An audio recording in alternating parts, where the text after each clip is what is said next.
Rubber പാലിൽ നിന്നും paint വികസിപ്പിച്ച് നേട്ടം കൈവരിച്ചിരിക്കുകയാണ് rubber research institute of India. Kerala paint industries private limited Bhadram എന്ന പേരിൽ പെയിന്റ് വിപണിയിലെത്തിക്കും. കോട്ടയം പുതുപ്പള്ളിയിലെ കേന്ദ്രത്തിൽ മന്ത്രി VN വാസവൻ പ്രകൃതി സൗഹൃദ പെയിന്റിന്റെ ലോഞ്ചിംഗ് നടത്തി. കഴിഞ്ഞ 1.5 വർഷമായി റബ്ബർ ഗവേഷണ കേന്ദ്രത്തിൽ നടന്ന ഗവേഷണം ഫലം കണ്ടു. റബ്ബർ പാലിൽ നിന്നും ഉന്നത ഗുണമേന്മയുള്ള പെയിന്റ് നിർമ്മാണം സാധ്യമായി. പരമ്പരാഗതമായി ഉപയോഗിച്ചു വരുന്ന എമൽഷ്യൽ പെയിന്റുകളേക്കാൾ മികച്ച ഗുണനിലവാരമാണ് പ്രധാന ആകർഷണം.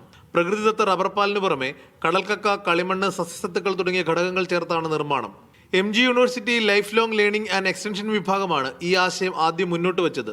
വീട്ടിലുറങ്ങുന്നവരെ ഭദ്രമായി ഉറക്കുന്ന, മാലിന്യങ്ങളെ മുഴുവൻ അബ്സോർബ് ചെയ്യാൻ പറ്റുന്ന ആക്ടിവേറ്റഡ് കാർബൺ ഉപയോഗിച്ച്, റബ്ബർ നാച്ചുറൽ പശവേഡ് ഉപയോഗിച്ച് 100% നാച്ചുറൽ പെയിന്റ് മാർക്കറ്റിൽ ഇറങ്ങിയിരിക്കുകയാണ്.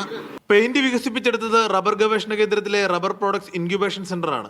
ടെസ്റ്റിംഗ് ഫെസിലിറ്റി വെച്ച് ടെസ്റ്റ് ചെയ്ത് കഴിഞ്ഞപ്പോൾ നമ്മുടെ പെയിന്റിന്റെ പ്രോപ്പർട്ടി ബാക്കിയുള്ളതിനേക്കാളും അല്ലെങ്കിൽ അതിനൊപ്പം തന്നെ നിൽക്കുന്നതാണെന്ന് ഇവർ പ്രൂവ് ചെയ്തു. അതുകൊണ്ടാണ് അവരിതിപ്പം പുറത്തോട്ട് കൊടുക്കാൻ തുടങ്ങുന്നത്. പുതുപ്പള്ളി റബ്ബർ ഗവേഷണ കേന്ദ്രത്തിലെ സിൽവർ ജൂബിലി ഹാളിലായിരുന്നു ഉദ്ഘാടന ചടങ്ങ്. മീഡിയ 1 കോട്ടയം.